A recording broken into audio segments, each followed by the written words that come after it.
Hello, I'm Asha from Skatefresh. Welcome to the special video for Powerslide. And this is all about the most common mistakes made by people skating backwards. So this is all levels, beginners, intermediates, and advanced.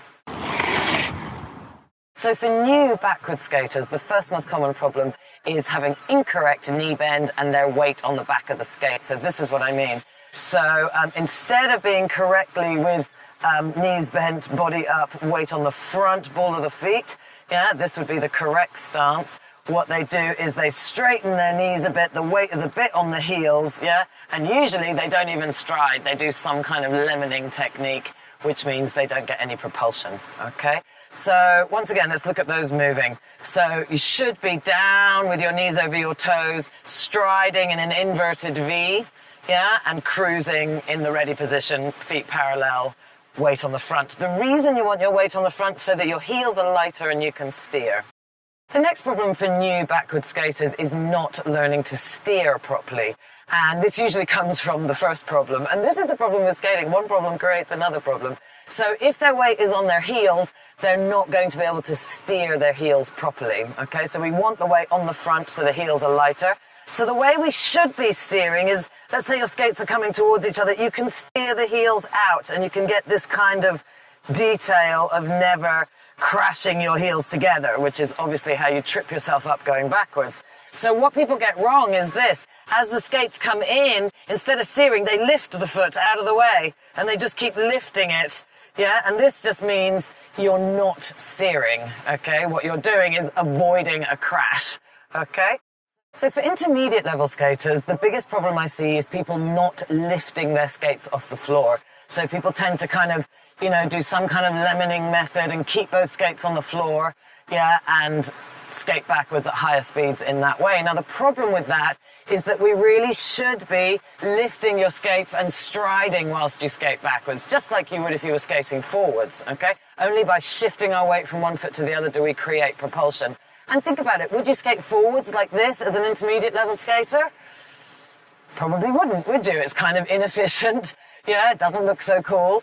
And if you wouldn't do something forwards, don't do it backwards. So again, toes in, inverted pizza slice shape, lift up and down, heels slightly out, and that's how you control your acceleration, the amount that you turn your heels in or out, okay? So really watch that, because it creates other more serious problems later on when you're advanced, which we'll look at in a moment. So combined with the first problem is this second problem for intermediate backward skaters, which is favoring their favorite leg, very strongly. And that generally looks a bit like a sort of half lemon, but basically propelling only with one leg. Okay, now that can, for a lot of people, create good propulsion, but it's never going to create as good a propulsion as, striding. So the problem with only weight bearing on one leg, and it doesn't matter which one it is, if you keep weight bearing with one leg, you're going to get a very tired leg pretty soon, in a couple of maybe 100 meters or less. And so if you're constantly just doing this kind of half lemony type movement, you're just never going to develop a fluent backward stride, And again, you wouldn't skate like that forwards, so please try not to do it backwards. So for advanced level backward skaters, the first problem I see is people bending forwards and basically sort of looking under their arm in order to see where they're going. Now, not only does that just look kind of ugly, it's also going to sort of twist your body in this kind of way. It's going to make you uneven on your skates, and it's not actually going to give you a better view. I think that the best view you're going to get is to have the body a little bit more upright. You don't need to be fully upright skating backwards. A little bit of body lean is okay. But I think you should be turning your torso and looking over your shoulder.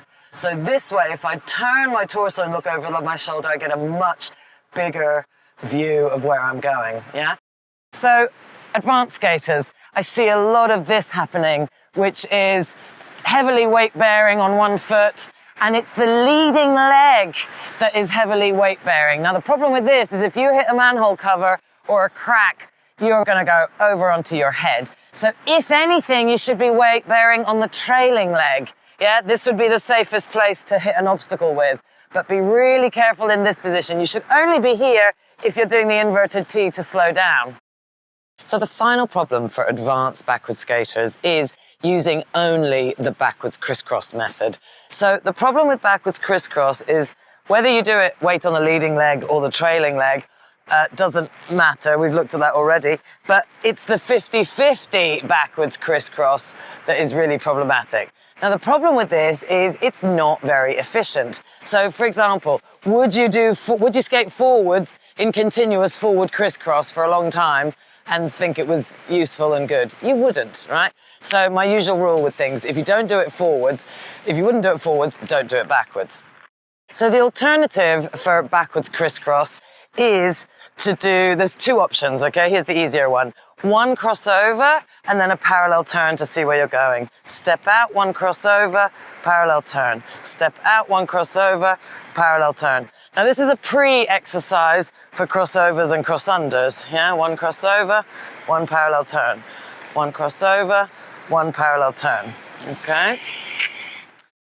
So the solution to continuous backwards crisscross for advanced backwards skaters is backwards crossovers and cross-unders, my personal favorite. So here we go. Step out, crossover, push, cross-under. Step out, crossover, push, cross-under. And this is a continuously changing weight position, and that's why it gets so much speed so easily, okay? So let's just take another quick look. And crossover, crossover, one cross-under. Yeah, and you can see that I'm lifting, lifting, lifting, and this lifting is so much more efficient than keeping all of your wheels on the floor at the same time. So I hope this video has helped you with your backward skating, whatever level you're at. A lot of these problems are pretty difficult to know whether you're doing them yourself, and the best way to find out is to get a friend to film you, and then hopefully you can see and assess, and really do try and do those corrective exercises.